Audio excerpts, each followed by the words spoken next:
वक्त की एक बड़ी खबर बता दें। रूस यूक्रेन संकट पर इस समय सबसे बड़ी खबर यह है कि रूस ने यूक्रेन के खिलाफ जंग का ऐलान कर दिया है। न्यूज एजेंसी एएफपी के मुताबिक रूस के राष्ट्रपति व्लादिमीर पुतिन ने यूक्रेन के खिलाफ सैन्य कार्रवाई का आदेश दे दिया है। मतलब यह साफ है कि पुतिन ने यूक्रेन के खिलाफ युद्ध का ऐलान कर दिया है। और इसके साथ ही यूक्रेन संकट को लेकर पुतिन ने अमेरिका को भी धमकी दी है। पुतिन ने कहा है कि अगर इस संकट पर विदेशी ताकतों ने दखल दिया तो उसका नतीजा ऐसा होगा जो किसी ने सोचा नहीं होगा और देखा नहीं होगा। पुतिन की यह धमकी सीधे तौर पर अमेरिका के लिए कही जा सकती है और अमेरिका ही सीधे तौर पर रूस और पुतिन को यूक्रेन संकट के लिए जिम्मेदार मानता है और उससे दूर रहने के लिए कह रहा है। हालांकि पुतिन ने कहा है कि रूस का यूक्रेन पर कब्जा करने का कोई इरादा नहीं है, लेकिन खून खराबा रोकने की जिम्मेदारी यूक्रेन की है। पुतिन ने यूक्रेन की सेना को सरेंडर करने का विकल्प दिया है। पुतिन ने कहा कि यूक्रेन के जो भी सैनिक सरेंडर करेंगे उन्हें सुरक्षित बाहर जाने का मौका दिया जाएगा। पुतिन ने यह भी कहा कि रूस का एकमात्र मकसद यूक्रेन को डीमिलिटराइज करना है। और इसी बीच आपको यह भी बता दें कि रूस यूक्रेन विवाद पर यूएनएससी की आपात बैठक भी चल रही है। संयुक्त राष्ट्र ने एक बार फिर से पुतिन से यूक्रेन पर हमला नहीं करने की अपील की है। भारत ने भी दोनों देशों से तनाव खत्म करने की अपील की है। भारत ने चेताया है कि अगर हालात नहीं सुधरे तो नतीजे बेहद गंभीर होंगे। मनीष प्रसाद हमारे डिफेंस एडिटर इस वक्त हमारे साथ जुड़ चुके हैं। मनीष, जिस तरीके से एएफपी की माने तो अब तो ये स्पष्ट हो चुका है कि व्लादिमीर पुतिन ने सैन्य फोर्सेस को डिप्लॉय करके युद्ध का औपचारिक ऐलान कर दिया है।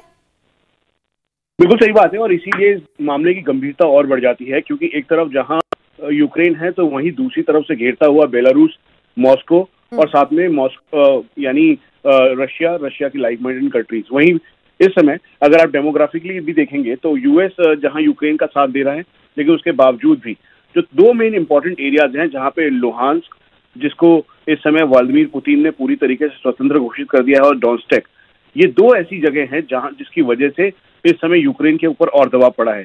एक तरफ जहां यूक्रेन को घेरने के लिए रशिया ने कर्च जो एरिया है वहां से लगातार मूवमेंट इंक्रीज कर दी है, और मूवमेंट इंक्रीज करने के साथ साथ जो ये पूरा यूक्रेन का पूरा एरिया है उसको कवर अप कर रहा है। वहीं दूसरी तरफ यूक्रेन के दूसरी तरफ जो बेलारूस है उसको भी वहां से भी प्रेशर बिल्डअप किया जा रहा है। तो इसीलिए इस समय जो हालात है वो यूक्रेन के पक्ष में नहीं दिखाई दे रहे हैं, और रशिया को रोकने के लिए इस समय हर कोई उससे अपील कर रहा है कि वो शांति बहाल करे और शांति व्यवस्था के साथ ही जो टॉकिंग टेबल्स है उस पर आकर इस पे बातचीत करे।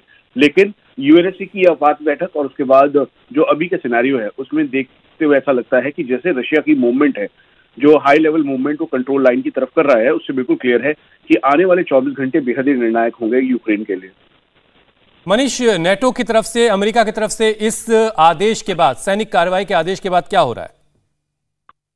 यूएस की तरफ से ही कहा गया और नाटो के जितनी फोर्सेज हैं, दरअसल जर्मनी और उसके अलावा जो बाकी नाटो फोर्सेज हैं उनमें आपस में इस बात को लेकर थोड़ा कॉन्फ्लिक्ट है। और हम आपको ये भी बता दें कि जो इस समय के हालात हैं उसमें रशिया को लगता है कि जैसे यही एक राइट टाइम है, क्योंकि लंबे टाइम से यूएसएसआर के जो स्प्लिट के बाद से लेकर अभी तक ये डोनेट्स्क और लुहांस्क और उसके अलावा एक और जगह है मारिउपोल, इन तीन एरियाज का जो पूरा मामला है वो अटका हुआ था, क्योंकि ये रशिया की लाइन जो कंट्रोल लाइन है उसके बिल्कुल कंट्रोल कनेक्टिंग एरिया है, और यहाँ पे जो रिबल्स का इन्फ्लुएंस रशिया की वजह से काफी ज्यादा था।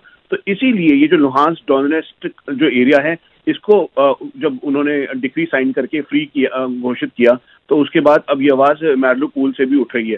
तो ये एक बड़ा प्रेशर टैक्टिक्स है और अमेरिका इसको रोकने के लिए, क्योंकि अमेरिका नहीं चाहता कि इस समय ऐसे हालात बने, और यही वजह है कि अमेरिका यूक्रेन के साथ देना चाहता है और वो कह रहा है कि हर तरीके से उसका साथ देगा। लेकिन जहां रशिया के ऊपर सैंक्शन लगाने की बात की जा रही है, अगर एक और बात आप समझिए कि इंडिया के संदर्भ में अगर रशिया पे सैंक्शन लगता है तो रशिया और इंडिया की जो डील है, चाहे S-400 की हो या उसके अलावा बाकी की हो, उसमें काफी इसका असर पर दिखाई देगा और ये इम्पैक्ट इसका होगा। वहीं रशिया का साथ देने के लिए चाइना है, और आज इमरान खान खुद पाकिस्तान चाइना में रशिया में मौजूद है।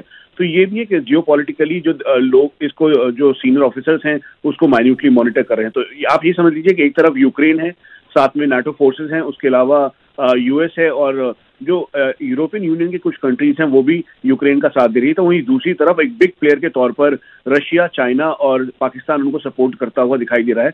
उसके अलावा बाकी कंट्रीज जैसे इंडिया हो गया या फिर बाकी और जो कंट्रीज हैं वो उनसे शांति बहाल करने के लिए, क्योंकि पीस डायलॉग के जरिए ही ये हल हो सकता है, इसके लिए कहा जा रहा है। सुचैन। बिल्कुल मनीष, जिस जियोपॉलिटिकल सिचुएशन और माइंड गेम, प्रेशर टैक्टिक्स की बात की जा रही है, उसी बीच चाइना ने भी इस पूरे विवाद में अपनी एंट्री दर्ज कराई है और साथ ही चाइना ने इन हालातों के लिए सीधे तौर पर अमेरिका को जिम्मेदार ठहराया है। देखिए, अगर आप चाइना का ये लॉजिक था इसके पीछे कि जैसे अफगानिस्तान हुआ तो अफगानिस्तान में अमेरिका की काफी ज्यादा वो हुई और फिर उसके बाद वेपन सिस्टम वहां दिया गया, उसके अलावा उसको कंट्रोल करने में अमेरिका का बड़ी भूमिका थी और फिर उसके बाद अमेरिका झटके से 20 साल बाद वहां से चला गया।